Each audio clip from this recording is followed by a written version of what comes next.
Cathode rays के कुछ MCQs, percentage of electron on cathode rays, charge to mass value of cathode rays, nature of cathode race.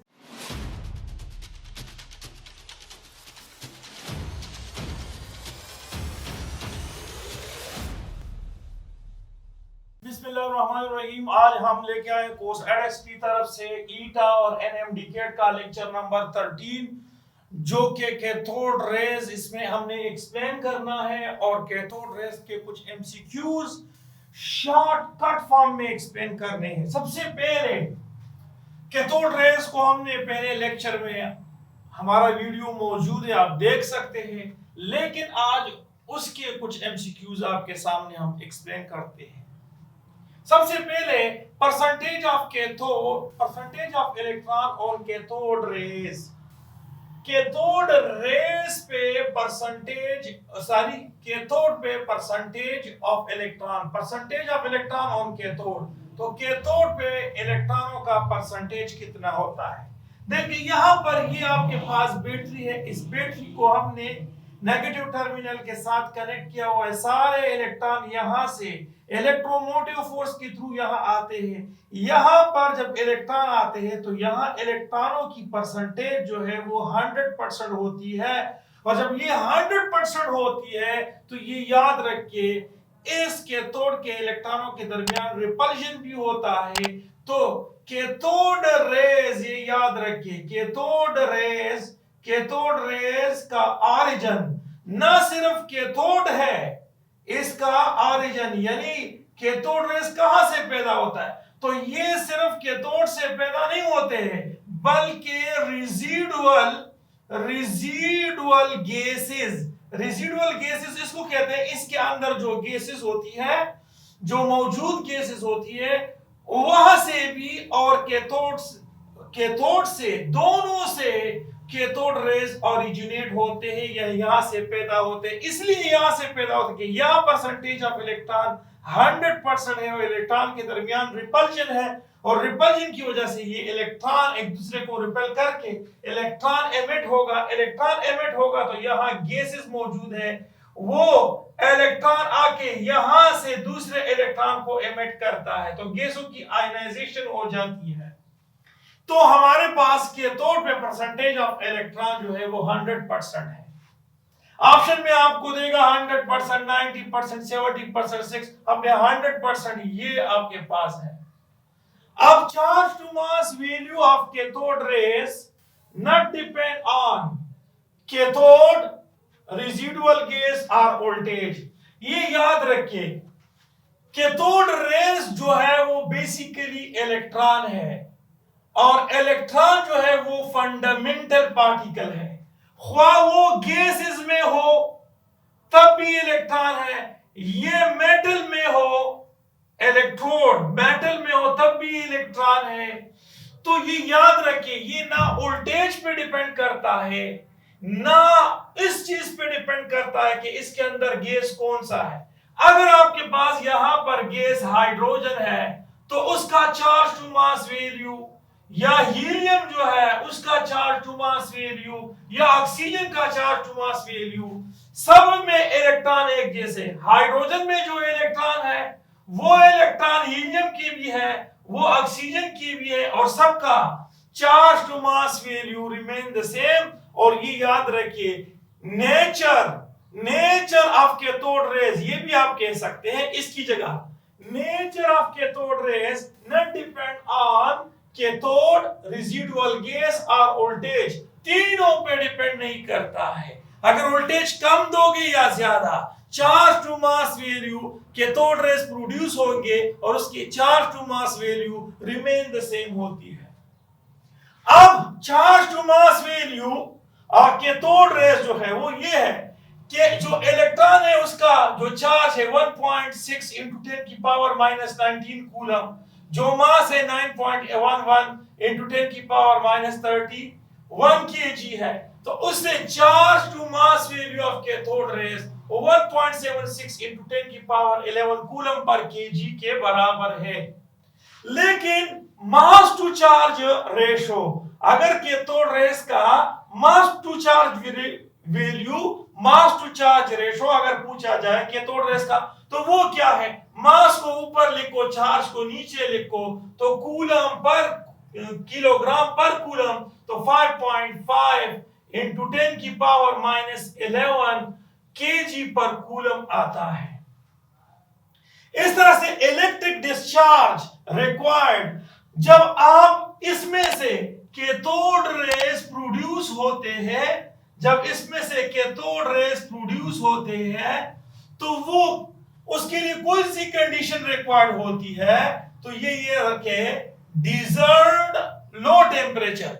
Deserved low temperature जरूरी होता है, और deserved low temperature vacuum जो आपके पास है, वैक्यूम पंप, और यहां पर मैनोमीटर लगा हुआ होता है, उससे मेजर किया जाता है। वैक्यूम पंप से निकाला जाता है, डिजर्व्ड गैस इसमें रखा जाता है और इसको मेजर किया जाता है। यहां मानोमीटर से जो 0.01 mm ऑफ Hg के बराबर है। तो अब देखें, यहां पर वोल्टेज 500 से लेकर यहां से 10,000 तक ये आपके पास वोल्टेज होनी चाहिए डिस्चार्ज ट्यूब को या इलेक्ट्रिकल डिस्चार्ज को प्रोड्यूस करने के लिए, या कैथोड रेज इसमें प्रोड्यूस करने के लिए deserved low temperature, low pressure required होता है। अब याद रखिए, जो आपके पास cathode rays rotate small paddle, इनके दरमियान अगर स्मॉल पिन व्हील को रखा जाए तो इसको ये रोटेट करता है। इससे पता चलता है कि कैथोड रेज मैसिव है, मटेरियल इन नेचर है, पार्टिकल इन नेचर है, और उसका मोमेंटम है। तो ये अलग पॉइंट। अब cathode rays has high kinetic energy.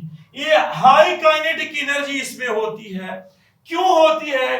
क्योंकि ये एक्स रेज भी प्रोड्यूस करता है जब मेटल के साथ लग जाता है। और दूसरा ये याद रखिए, जब मेटल के साथ लग जाता है तो उसका टेम्परेचर जो है वो इंक्रीज करता है, टेम्परेचर इंक्रीज करता है। इस वजह से कैथोड रेज की काइनेटिक एनर्जी सबसे ज्यादा होती है। अब voltage for cathode rays tube, voltage for cathode rays tube वो डिपेंड करता है लेंथ ऑफ ट्यूब पे। अगर ट्यूब का लेंथ ज्यादा होगा वोल्टेज ज्यादा, अगर लेंथ का ट्यूब कम होगा तो वोल्टेज कम। इस तरह से ये प्रेशर जो है ये इसके ऊपर के डिजर्व प्रेशर का होना जरूरी है जब आप कैथोड रेज पैदा करते हो, किसमें? इस डिस्चार्ज ट्यूब के अंदर। सो वोल्टेज जो रिक्वायर्ड होती है फॉर द डिस्चार्ज ट्यूब वो लेंथ पे और गैस के प्रेशर पे डिपेंड करता है। Voltage is cathode rays is not electromagnetic rays. देखिए, इलेक्ट्रोमैग्नेटिक रेज जो होते हैं वो एक्स रेज है। एक्स रेज या गेमा रेज इलेक्ट्रोमैग्नेटिक रेज है। ये क्यों? क्योंकि ये मेसलेस है, मेसलेस। इसका रेस्ट मास वो 0 के बराबर है, और चार्जलेस, ये चार्जलेस होता है।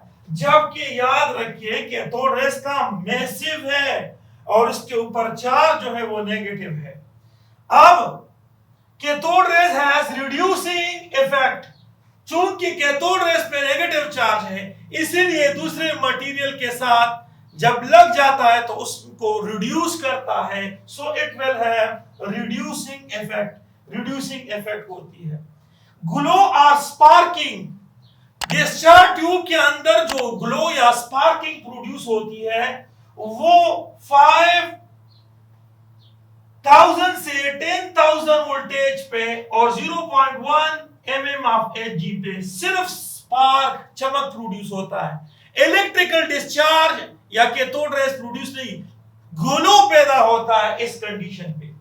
लेकिन अगर कंडीशन को हम यहां से लेके 0.01 कर दे, mm ऑफ Hg कर दे, तो फिर अगर वोल्टेज इतना हो और प्रेशर इसका इतना हो, फिर जो है इलेक्ट्रिकल डिस्चार्ज या कैथोड रेज कैथोड्स के अंदर, डिस्चार्ज ट्यूब के अंदर प्रोड्यूस होते हैं। और प्रोड्यूस कहां से होते हैं? इसका ऑरिजिन दो है, एक कैथोड और दूसरा रेजिडुअल गैस की आयनाइजेशन से पैदा होती है।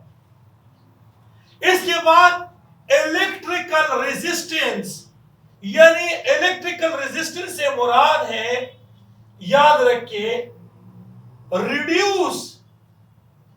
Reducing conduction. जो कंडक्शन होती है वो रिड्यूस होता है, किसकी?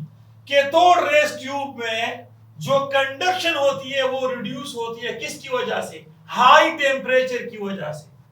अगर यहां टेम्परेचर बहुत ज्यादा होता है तो कैथोड को जो है वो मेल्ट होना शुरू होगा, उसके पार्टिकल एक दूसरे से दूर चले जाते हैं, वहां पर इलेक्ट्रॉनों की एक्साइटेशन एक जगह से दूसरी जगह नहीं हो सकती है। तो लिहाजा ड्यू टू हाई टेम्परेचर और कंटेमिनेशन ऑफ कैथोड, अगर कैथोड के ऊपर ऑक्सीजन का लेयर या कोई और इंप्यूरिटीज का लेयर चढ़ जाए तो यहां से भी इसका टेम्परेचर बढ़ता है और रेजिस्टेंस जो है वो कम होती है, यहां से इलेक्ट्रॉन नहीं निकलती है, यहां पर फिर गैसेस की आयनाइजेशन भी नहीं होती है क्योंकि प्रेशर जो है वो लो प्रेशर है। तो ये आपके पास electrical resistance in cathode rays tube. अब colour of cathode rays is due to, ये कैथोड रेज में मुख्तलिफ किस्म के कलर्स पैदा होते हैं, कभी ब्लू, कभी ग्रीन, कभी येलो। तो वो डिपेंड करता है रेजिडुअल गैसेस पे कि कौन से गैसेस मौजूद है। दूसरा कंपोजिशन ऑफ ग्लास के ऊपर कि ग्लास किस चीज से बना हुआ है, या सोडियम सिलिकेट से, कैल्शियम या एल्यूमिनियम सिलिकेट से बना हुआ है। तो ये है आपके पास पॉइंट्स। चार्ज ऑन इलेक्ट्रॉन, अब देखिए चार्ज जो है अगर कूलम में है तो ये 1.6 इंटू 10 की पावर -19 कूलम। अगर यहां पर ये इलेक्ट्रोस्टैटिक यूनिट में है तो 4.8 इंटू 10 की पावर -10 है। ये क्यों, किस तरह से है? देखिए, 1 इलेक्ट्रोस्टैटिक यूनिट जो है वो 3.335 इंटू 10 की पावर -19 कूलम। अगर 1.6 इंटू 10 की पावर -19 कूलम हो तो इलेक्ट्रोस्टैटिक यूनिट क्या होगा? क्रॉस मल्टीप्लाई कर दो, 1.6 इंटू 10 की पावर -19 कूलम और 3.335 इंटू 10 की पावर -19 कूलम, इसको डिवाइड करो, इससे आता है 0.48 इंटू 10 की पावर -19 कूलम। इस डेसिमल को इस साइड पे, राइट साइड पे लेके जाओ तो यहां एक माइनस होगा, माइनस माइनस प्लस होगा, तो साइन आएगा माइनस का। 4.8 इंटू 10 की पावर -10, ये आपके पास इलेक्ट्रोस्टैटिक यूनिट है ऑन इलेक्ट्रॉन। तो चार्ज ऑन इलेक्ट्रॉन जो है कूलम में 1.6 इंटू 10 की पावर -19 कूलम है, जबकि इलेक्ट्रोस्टैटिक यूनिट में 4.8 इंटू 10 की पावर -10 है। Okay, thank you for watching this video. Allah Hafiz.